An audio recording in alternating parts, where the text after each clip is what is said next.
Hey, how's it going? In this video, I'm gonna show you how to make a budget photo video light for just $10, and I'm gonna see if it's good enough to use in a bunch of professional, real-world environments. So a couple of years ago, I was watching a video from one of my favorite YouTubers, Daniel Schiffer, and he was showcasing his $40 cake pan light. And I was all aboard the hype train until he said that he spent $20 on a cake pan. And I immediately said, that's way too much money for a budget light. So I immediately made a plan to make his same light for a quarter of the price. And that's what I did. In fact, I made 4 lights for less than one of his lights. So to start out, I went to my local thrift store and found tons of mixing bowls and pans. I grabbed a bunch of different sizes and shapes to test which was going to work the best. Each of these pans were 50 cents each. Ha!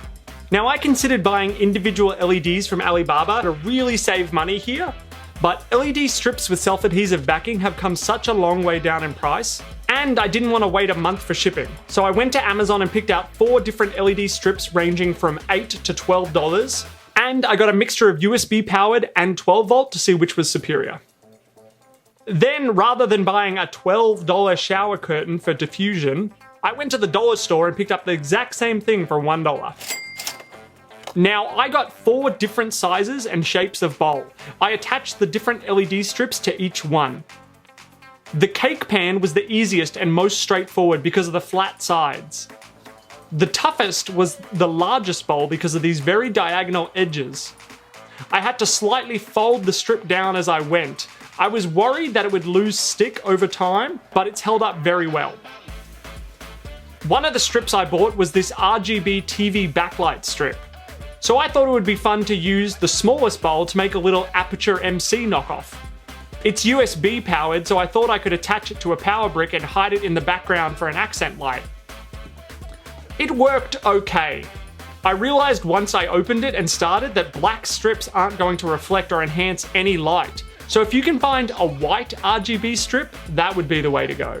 I think my favorite light I made is this mixing bowl. It has a good shine to it, and the shape is very similar to a reflector dish you would see on proper lights.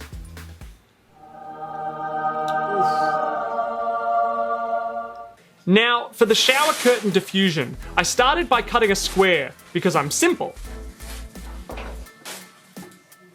And then realized that a larger circle was a better shape. To attach the diffusion, I started with Scotch tape, and that didn't hold very well, so I went straight to duct tape. And that held that sucker down in place. Ooh. Now, spoiler alert, the USB lights were not nearly as powerful as the 12-volt wall-powered lights. So I put my 12-volt strips on my 2 big pans, assuming these can be key lights and fill lights, and I put my USB strips on my 2 smaller lights. So I didn't attach any diffusion onto these USB lights because I didn't want to lose any light coming out of these already weaker strips. I figured these can be hair lights and accent lights. Once my lights were assembled, the last question was how to mount them. I tried a bunch of different things. First, I tried supergluing a female 1/4-20 attachment so I could mount it to a light stand. I thought that was genius, but that didn't hold very long. That didn't work. Then I tried drilling a hole and screwing and supergluing the same attachment, and that held pretty well for all these tests. There we go. Yeah, I did it.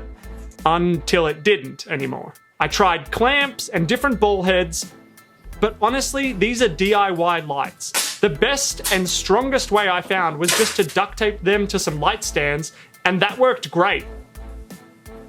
If you don't have a light stand, you can buy a broomstick for $1 from the dollar store, and you can stick that in a bucket with some dirt.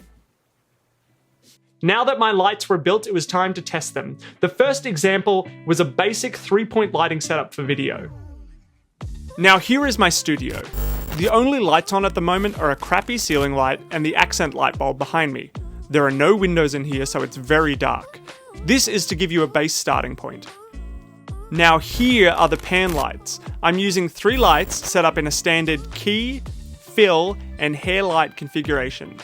Now immediately when you compare that to no lights, the results are very impressive. I'm calling these lights a success already.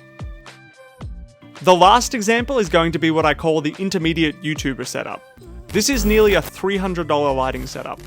Now, obviously this lighting looks the best. I'm not going to lie to you and say that $30 lighting beats $300 lighting, but on an ROI scale, is the $300 lighting setup 10 times better than the DIY light setup?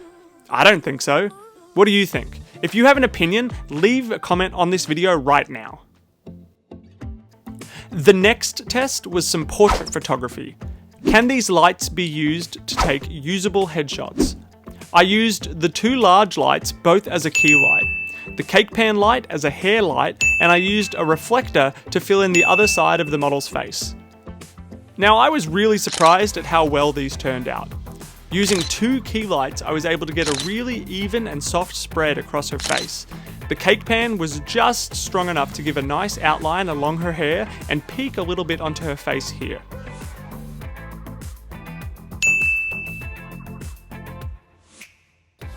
Now, it wouldn't be a Daniel Schiffer related video without some indoor product commercial shots. For my final test, I tried to see if these lights could be used to light a product video. I waved them around like I was signaling an incoming plane, and here were the results.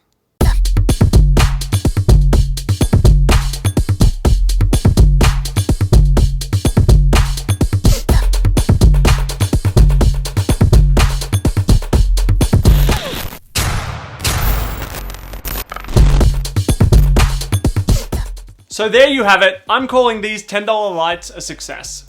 Let me know what you thought of the results of the tests. Now obviously, if you have the money and you want to spend $30 to $50 a light, go get some proper LED panels or softboxes. They'll be way more reliable and consistent. But if you're feeling the financial sting of 2020 and you still want to up your photo video game, these pan lights are a fun idea and totally usable in a bunch of scenarios. If you know someone who could benefit from the information in this video, please do me a favor and share it with them right now. And if you want to see more super duper low budget DIY videos, let me know in the comments and I'll make more videos like this. Peace!